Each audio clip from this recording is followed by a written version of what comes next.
جاؤ موسیٰ کاظم کو گرفتار کر کے لے آؤ۔ جب فوج آئی تو انہوں نے نہ دیکھا مسجد ہے، نہ دیکھا روزہ ہے، نہ دیکھا نماز میں ہے، نہ دیکھا عبادت کر رہے ہیں۔ داخل ہوئے مسجد میں، روزے میں، دوران نماز امام کو پکڑا اور کھینچا اور گرفتار کر کے لے گئے۔ میں یہی کہتا ہوں، اے میرے مولا حسین، آپ بھی روزے رسول سے الوداع کر رہے تھے، لیکن آپ کو تو کسی نے کوئی تکلیف نہ دی تھی۔ یہ تیرا لخت جگر حضرت موسیٰ کاظم ہے کہ جس کو پکڑ کے حالت نماز میں مسجد میں اور اس روضہ رسول سے پکڑ کے لے جا رہے ہیں، اور سوائے اس کے امام موسیٰ کاظم کے پاس کوئی چارہ نہیں۔ کہتے ہیں انی اشکو الیک یا رسول اللہ، اے اللہ کے رسول، میرا شکوہ تیری بارگاہ میں، میں آپ کی بارگاہ میں شکایت کرتا ہوں، اور تو میرا کوئی وارث نہیں ہے۔ بس میں اتنا پوچھتا ہوں، امام کثیر الاولاد تھے، چھوٹی چھوٹی بیٹیاں تھیں، لیکن امام موسیٰ کاظم علیہ السلام کو اسی روزے سے پکڑا اور لے گئے گرفتار کر کے۔ بیٹیاں یاد کرتی رہی، گھر کا سارا ماحول۔ میں کہتا ہوں یا امام حسین، آپ تو اپنی بیٹیوں کو عزت کے ساتھ ساتھ لے گئے تھے، آپ تو اپنے حرم کو بھی ساتھ لے گئے تھے، لیکن یہ آپ کے شہزادے کی عجیب کیفیت ہے کہ بیٹیاں گھر رو رہی ہیں، حرم والے گھر رو رہے ہیں، اور امام کا پتہ ہی نہیں ہے کہ کدھر لے کے چلے گئے۔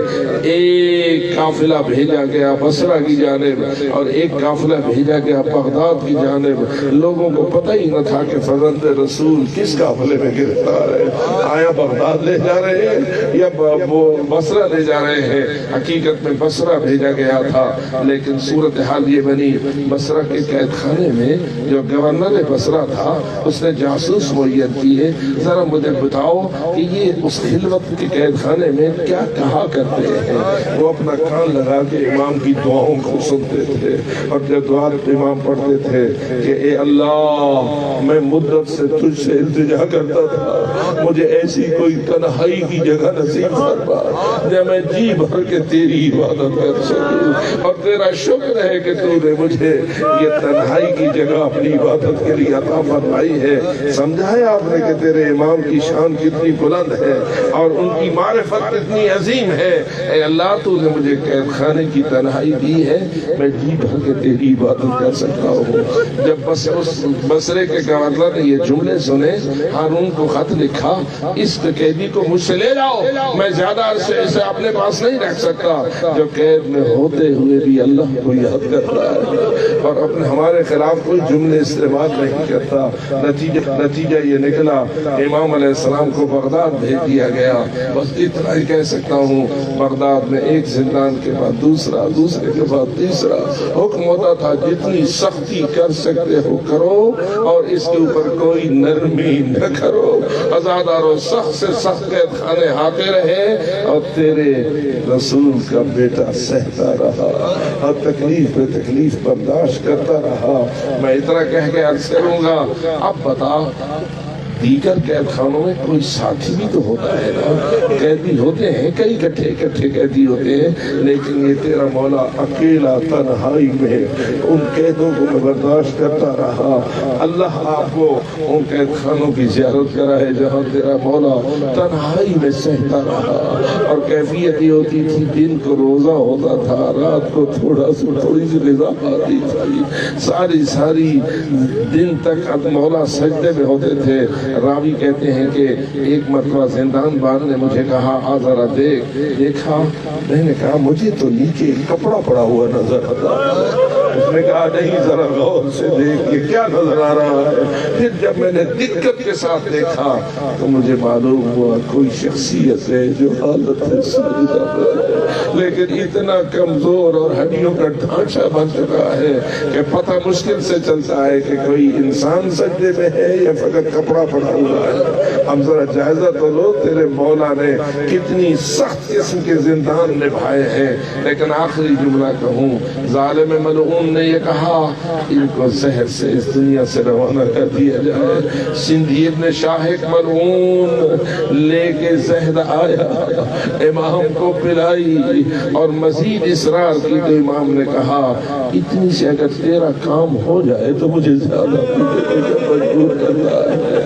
بس اتنا ہی کہہ سکتا ہوں، ایک زہر تھی جو امام حسن کو پلائی گئی تھی، ایک زہر ہے جو امام موسیٰ کاظم کو پلائی گئی ہے۔